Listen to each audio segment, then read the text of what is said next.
jumper, heavy black boots, and a bored expression.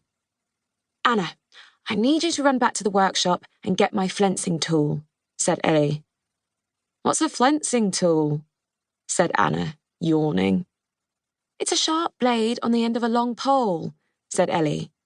"It's in the loft, beside the bookcases, hanging below a telescope and a rifle." "You have a rifle?" said Anna, leaning forward, suddenly interested. "And bullets?" "Just hurry, all right?" said Ellie, and Anna rolled her eyes and slouched off up the street. Ellie hopped on the seawall, then dropped down the other side. The crowd gasped as she landed on the roof of the chapel 10 feet below. "What is she doing?" said a woman. Ellie held out her hands to steady herself, stepping along the rooftop like a tightrope walker. The whale's eyes were closed, eyelids wrinkled and creased, like those of an old man. She knelt, drawing one hand delicately along the whale's side. Its skin was hard, covered in white barnacles and crisscrosses of scar tissue. "What's going on here?" said a voice above.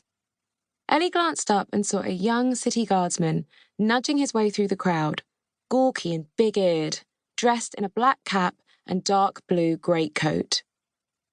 "There's a whale on the roof," said a woman. "That girl's gone down to it," said another. "What?" the guardsman said, and he looked down and noticed Ellie on the roof. What is she doing?" He clapped his hands to his head. "Watch out, miss. That whale will eat you."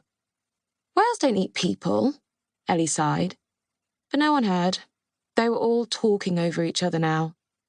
The whale's massive body rose and fell beneath her hand as it drew a ragged breath. It was still alive.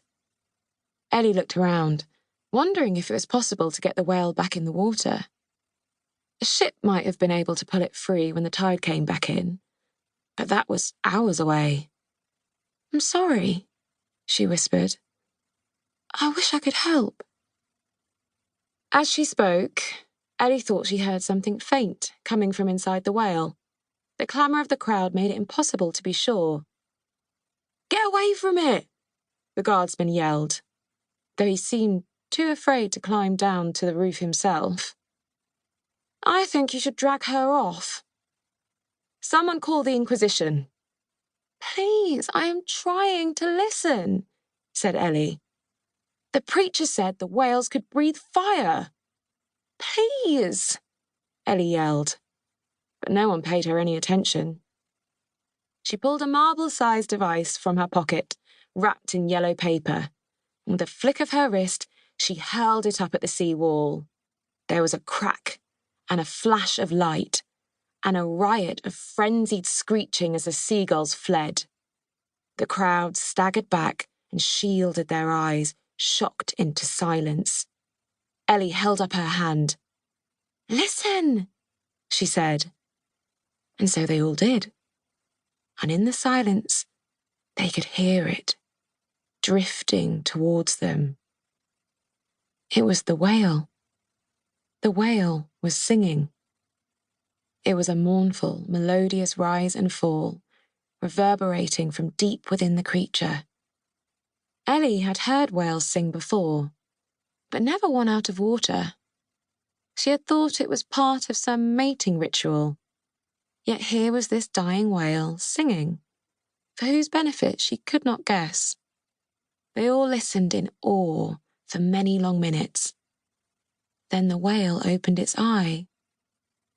"Incredible," Ellie whispered.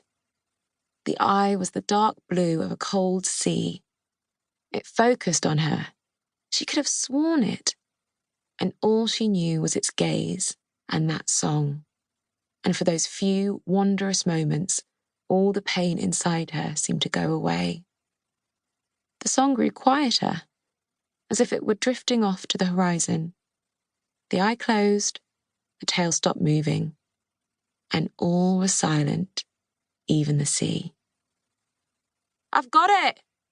yelled Anna triumphantly, pushing her way to the seawall, holding the flensing tool over her head. The crowd turned to